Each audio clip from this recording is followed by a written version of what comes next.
When working with our audio, we often need to resample the data. And sometimes people spend a lot of time and a lot of effort really worried about making sure that things are as bit perfect as possible. I wanted to figure out just how audible is modern resampling. We've come a long way. This is motivated by a couple things.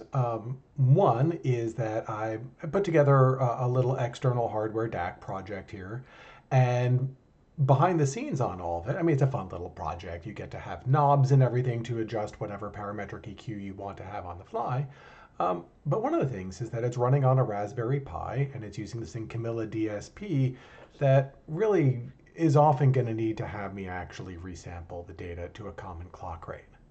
So that's going on. There also was a really great video that Golden Sound had put out looking at the effects of, I mean, just how good actually is, something like Apple Music and Spotify. And in the comments section here, yeah, I threw out this sort of issue of just how audible it is.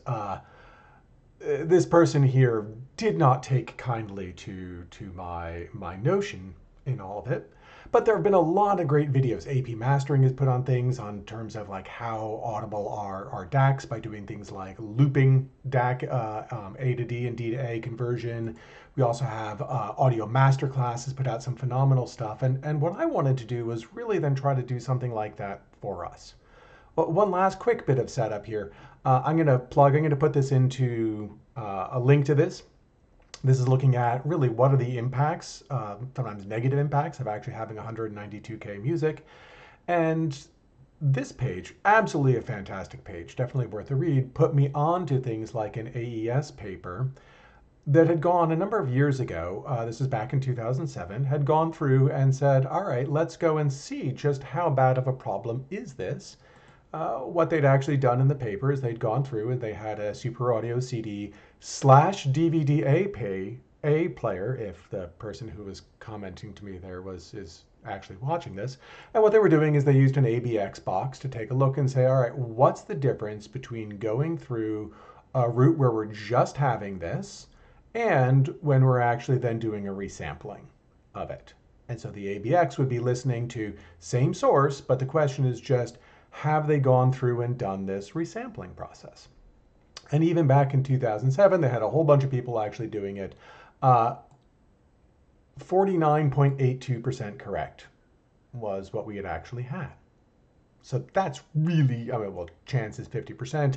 You sort of couldn't fake a better number than that to suggest that, yeah, we actually can't hear this resampling. Maybe it's not quite so earth-shattering.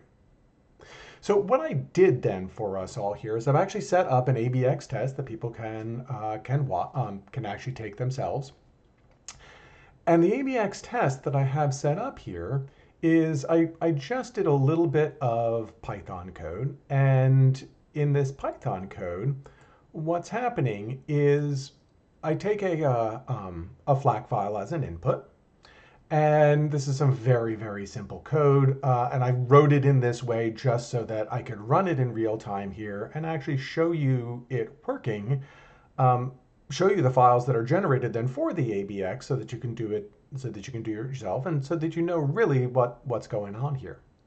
So what happens is we're going to load in, we're going to have this thing called SOX. SOX is a fantastic audio resampler. So I've got the SourceForge page and everything for SOX here.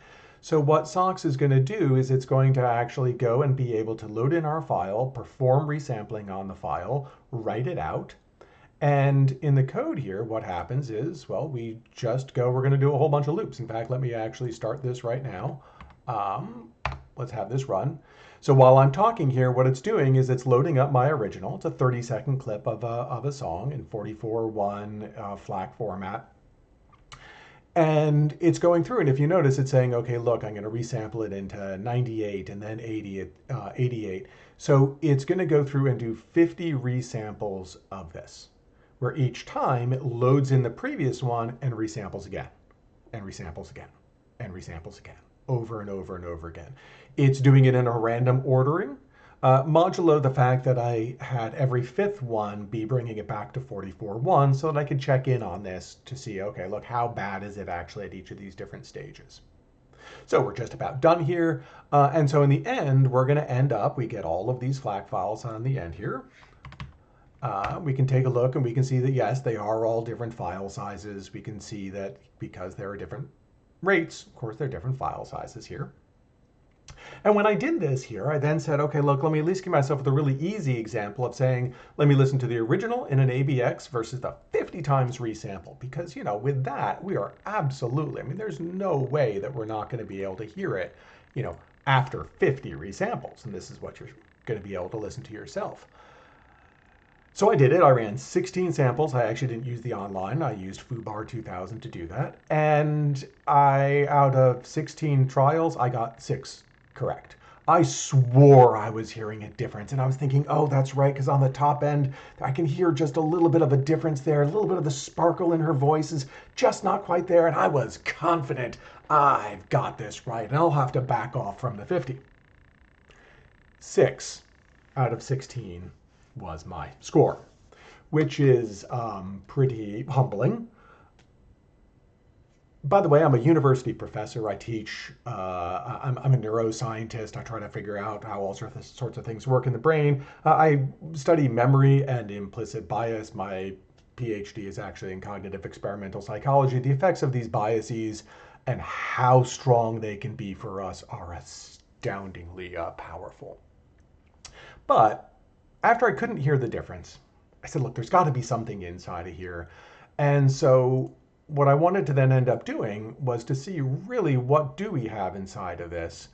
And so I said, okay, let's load these things up in Audacity and let's take a look and see what we're actually getting in all of this. So let me go into the folder here where we actually have all of the data. And I'm showing you this, A, because it's clear I didn't set this up entirely. But B, I wanted to actually then show you this is the same exact things that we just made right now. So let's load up the original and also then the 50 resamples. So what I'm actually going to do here, let me close this out for just a second. And let me bring this in here because I want to make sure that I have them into the same project here. Okay, so I have these 2 audio samples. This is then the file, and what I'm going to do is I'm going to mix these together. I'm going to merge them in such a way that we can actually see exactly what the difference is. So you can do this here by doing a whole bunch of different, by saying, okay, look, let's go and invert one of these 2. So I just flipped the polarity of this.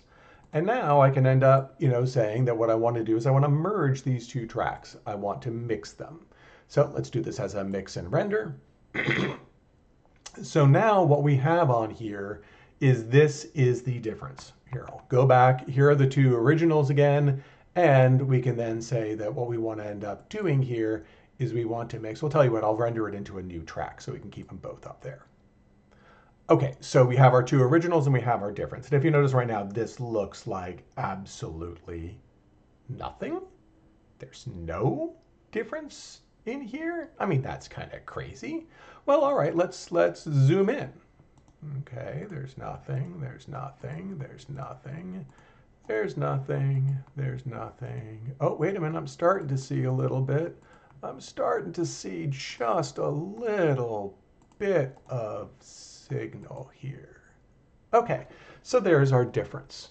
There, right there, is the difference. But if you notice now, I mean, the main audio here, we go from -1 to 1 in Audacity. So that's sort of like how loud the signal is over time. And this 0.0005 is the size of that unit. That's the level of difference that we're hearing here.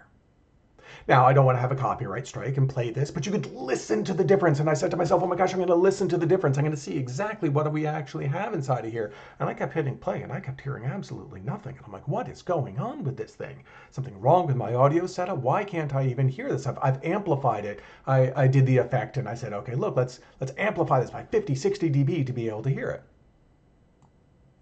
let's do a couple things. First off, let's grab this little section here. And we can then say something like we want to analyze this and say what's the RMS here. You can see that the average here is minus 15 dB. Let's do it in this one here and do that same kind of do that same thing here and say, okay, look, that's about minus 85 dB. So it's saying that this signal is 70 dB down. Well, okay, look, I can hear something at 70 dB down. I'm an audiophile. I have golden ears. But let's actually do one more thing on this. Instead of just saying how loud is it, let's instead actually tell it that what we want to do is we want to do a spectrum analysis of this, so that we can actually then go and be able to say we want to be able to look at the frequencies that are actually involved. And with that, we can say, all right, let's plot this spectrum. Here's the spectrum of that difference. Here's the only signal. The only signal that's in the difference between the original and something that has been resampled 50 times at different sampling rates is up above 20,000 hertz, which is exactly why I couldn't actually hear it.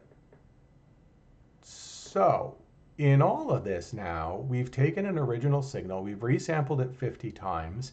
We've seen that the only little spots here that are showing any little bit of a difference, the signal content in there is way up beyond the audible range of hearing, at least for us mere mortals.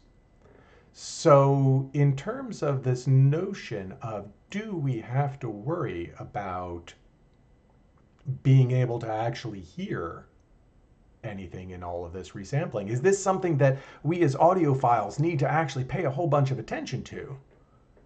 I'm going to say that the answer is no.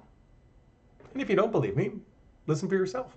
So I've set this up on abxtest.com. This is a fantastic fantastic site here set up here, in which you can actually set up your own ABX test for others to be able to participate in.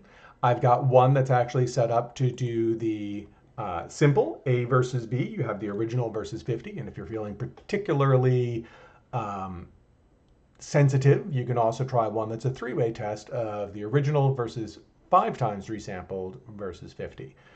But I'm going to posit it's going to be a really tough time for you to actually be able to pull it off, even with the 50. So in all of it, in my mind, do I have to worry anymore about actually, oh shoot, my signal has been resampled to a different rate, and so therefore I should actually fret and worry about the purity of my signal? No. For me, I'm going to say this is a solved problem. But if you don't believe my data and my analysis, try it yourself and see if you can pull it off. Link in the description.